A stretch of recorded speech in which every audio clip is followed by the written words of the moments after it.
Hey guys, this is Cam from 15 and the Red Wolf joined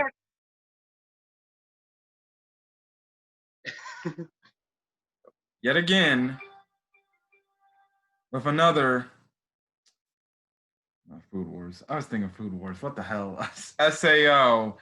War of the Underworld review for you guys. And yeah, with the crazy cliffhanger last week, I guess you can say we don't really focus on Kirito and Asuna this episode. We only focus on what's going on in the real world, but we do get that nice little post-credit scene between the two reuniting. But again, like I said, they're gonna be getting out of there anytime, probably by next week. So yeah. Anyways, this episode was just, I guess you could say, the urgency of trying to get Kirito and Asuna out of the STLs, as well as we get the fates of Gabriel and Visago or Poe, essentially.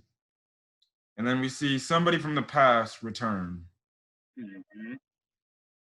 Not gonna lie, I kind of laughed at their face at their dead bodies. I don't listen. We'll get to that part. We'll get to that part. Anyways, the episode is starts off, and as we know, Alice has finally been extracted. She gets extracted. She's in Rinko's hands.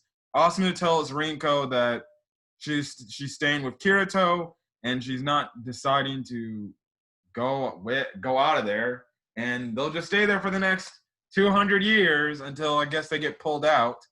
So yeah. And also other news. Well, Kikuoka and Higa, they're actually going down to pull Kirito and Asuna out of the STLs, so they don't have to be probably ending up like Visago and freaking Gabriel. Oh my Yeah. god! No. In the meantime, the other computer geek guy for the secret agents, um, he goes on to make a mention of what they're doing because they open the bulkhead doors, and he figures, oh, that's what they're freaking doing. So he grabs somebody else to essentially, go hunt after Keith Quokka and Higa. Now they do catch up with them. Keith Quokka takes a shot to the chest, as he says, but he takes actually down one of the dudes who was there. Um, so I guess this leads into the next thing that I know my buddy wants to talk about. Yeah. So after his buddy was shot down, he went to go check. He went to go check on his captain, and we see a scene where we think Gabriel woke up laughing, but then Gabriel turns and sees his own dead body, and he's like, "Wait, what? That's me?" And then he turns around and he sees his childhood friend, which he killed all those years ago. Alicia. Yeah, at least. And he's like, "It's good to see you again." And like he said, "Let's go," and she's like, "No, we're gonna be together forever again." And then she starts like dragging him down, down, down, and I guess we can assume that he went to hell. Yeah. Mm-hmm. Honestly, if there was any type of symbolic thing, because trust and believe, whenever they have a character die and go up, more than the time they go up to the good place, heaven. This guy didn't get the benefit of the doubt this time. She straight up dragged him to the fiery depths of hell. Where he belongs. To prove it, there was red in that scene, as well as you could see other hands dragging him down to hell, which one reminded me on that one Dragon Ball episode when we saw those hands try to pull Goku down to hell. But still, if it isn't something symbolic on your soul just being dragged down to hell for, I guess, not repenting from all your sins you've done, and it's not like the guy did anything better. And it was just crazy how it's symbolic how his soul is looking at his own lifeless body, and the soul of the person he killed essentially drags him down there with him. Mm-hmm. Oh man. And yeah, man, that was intense. So yeah, Gabriel, he's dead. So he won't be a problem, as well as when the other dude sees Vasago or Poe or however you want to call him his name, um, he sees that he's gone too. He started panicking. Yeah. So it seems like we don't have to worry about Gabriel or Poe in the near future. Thank God. Um, so yeah, so anyways, the other smart guy, he goes back up to obviously the place they've been chilling at, and essentially he's just giving up. He's like, there's no point. We've lost. We're just gonna freaking we might as well just retreat and get up out of here before we get arrested and stuff like that. But then this one dude is like, no. You know what we can do. Let's freaking end these guys for good. And the dude's like, I can't do that without the captain's orders, even though technically it seems like he would be the captain now of this squadron. Um, because next man up. Um, anyways, the dude, his little side companion buddy, points a gun at his face. He's like, tell me, otherwise I guess I'm gonna kill you, which I don't see how that's gonna get you to your end game if you want to find out if you're just gonna kill him. Oh well, it kind of ended up being his end game later on. So Yeah. no pun intended. Um. Yeah. The other smart guy. I don't know this guy's name. The other smart guy is like, okay, engine. Essentially, what they mean is they put like some detonation bomb in the main core of the turtle, and they're gonna blow the entire ship and take everybody in there while they escape hands free. Now, in the meantime, Kikuoka actually knows what's going on, and he offers to go down. Now, this is when me and Denzel literally are watching that episode together. We thought, is this man gonna really sacrifice his damn life? Uh-huh. I thought so. I Like, was like, no lie, it looked like we were gonna be set up for him sacrificing himself. Oh, there was another guard who was talking to Rinko who was looking to potentially probably sacrifice himself to get rid of this bomb. Yeah. Anyways, that one dude actually goes down to the basement area. He gets shot in the leg because that dude who was looking for the information is just actually just camping there like a dude in Call of Duty. He takes his leg out, then we see this interesting thing start up. And we see this robot just walking. And we later find out from Rinko or from the robot. it's the soul of Akihiko Kayaba. Yeah, his soul was in this robot.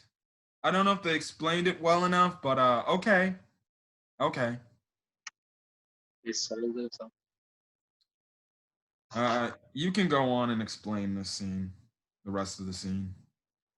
Okay, so Kayaba was like started like I don't know speaking and apologizing to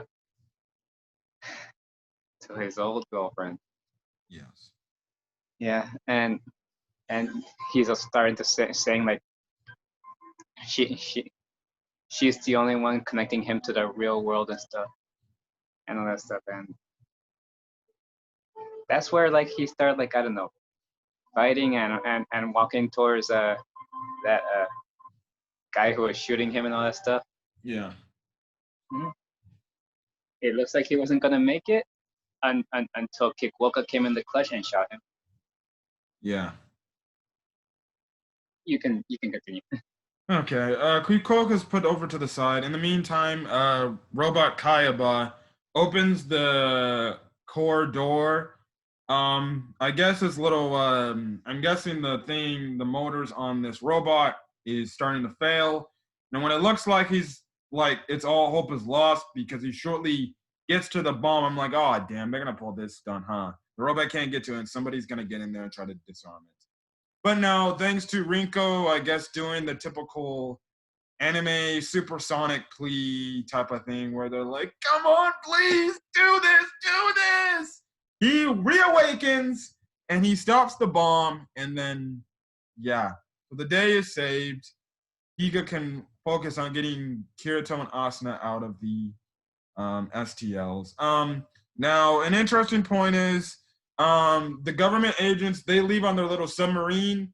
The dude sees the detonation timer is over, but it didn't blow up. But the thing is, they see two body bags, which I think they were only supposed to bring. They were talking like how they were only supposed to bring back the captain's body bag, but apparently there's another body bag, and the guy looks scared, which is, I guess, foreshadowing to maybe future, I don't know, future season or future events. That could be something. There's still one more episode. Maybe it'll reveal something later. The last episode's next week. Alice? I don't think. I think we have. I don't know. I have to check how many episodes we have left of the season. But I think if anything, I think we have probably two, maybe. I think two more episodes, maybe three more episodes left of the season. Who knows? I don't know. Anyways, yeah, so that's interesting thing. So that could be foreshadowing for the future. Maybe that dude gets a promotion and he becomes a captain of that squadron and he comes back to exact his revenge. Like I said, I don't know what that is. Yeah, and then another thing is the robot, the Kaiba robot, he's gone too. So we don't know where he went as well. We don't know if he's somewhere in the turtle or he just literally dipped. So yeah. So yeah, like I said, we get a post-credit scene, even though some people might take it as, oh, it's somewhat what we got last week, and it just resolves the ending to that scene last week from last week's episode. But essentially, it's just Asuna and Kirito talking and stuff like that. Not reuniting, but just giving the whole thing where they say, yeah, we can't be without each other for you. I'll follow each other to the ends of the earth for you, despite how many years we have. I will say they have a lot of devotion to each other. I will say Asuna has a lot of devotion to Kirito. She does. I'll give her a credit. She's a good girl. She's a good girlfriend. Any guy needs a girlfriend like Asuna. Like, seriously, a girl that will sacrifice that much and not bitch and complain about it, that's probably like the most ideal girlfriend you could probably have. That is my dream someday, to one day meet a girl like Asuna. Because for my thing, I'm like, Asuna could be like, man, I sacrificed you for how many years now? And now I'm sacrificing for your ass again? But no, she's like, she loves him too much to do that. She's been happy, so of course she would. Well, to be honest, they did have she did start to fall in love with him the moment after they first met back in Einkrad. Mm-hmm. So yeah, it is still a nice little sweet scene between the two. It's another Asuna Kirito moment in the many moments of this series they have together. Whether you're reading the light novels or watching the anime. Still another nice romantic scene. They fly off into the distance, obviously, I guess, to get their life started in the Underworld. So next week, I'm guessing we're going to focus on Alice, as well as, I guess, hopefully by the end of next week's episode, have Kirito and Asuna come back. They do mention the fact, in their conversation, like, I hope we're able to remember all of them when we get out of there. So I'm guessing maybe if they get out of the STL, they'll have some memory loss. I don't know. We'll have to find out next week. So next week seems like it's going to be, I guess, somewhat the climax to Alice's story going on here, as well as potentially Kirito and Asuna getting out of there.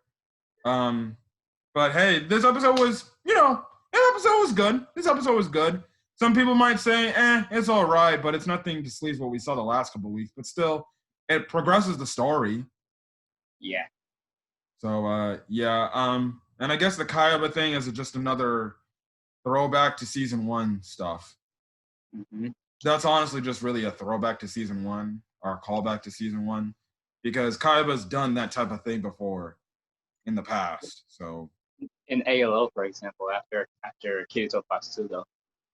Yeah. Anyways, we're gonna get out of here. One, I'm gonna get back to playing Avengers because I'm having a blast playing that game. And two, college football is back, even though it seems like when I look in the stands, there are fans in there and they're not social distancing. Yeah. Anyways, we're gonna get out of here. So if you guys like the video, leave a like. Put in the comment section your thoughts on this episode, as well as you think Kirito and Asuna will get out of the STL by next week, or will it have to probably be like, I don't know, the final episode of the season. So yeah, as well as hit that subscribe button to get more Sword Art Online content, even though in terms of Sword Art Online content, we're gonna be gone bye-bye for a while unless we get a season 4 confirmation or something like that. But other than that, the only other SIO video we're probably gonna do is just a recap of the entire season 3. But other than that, that's really it. So yeah, we're gonna get out of here. I'll catch you guys on the next video. So till then, guys, actually tune in tomorrow to see our One Piece, Jaya, and Skypiea arc reviews, which I probably will have to get my notes on that because I don't think I'll be able to finish the rest of the arc.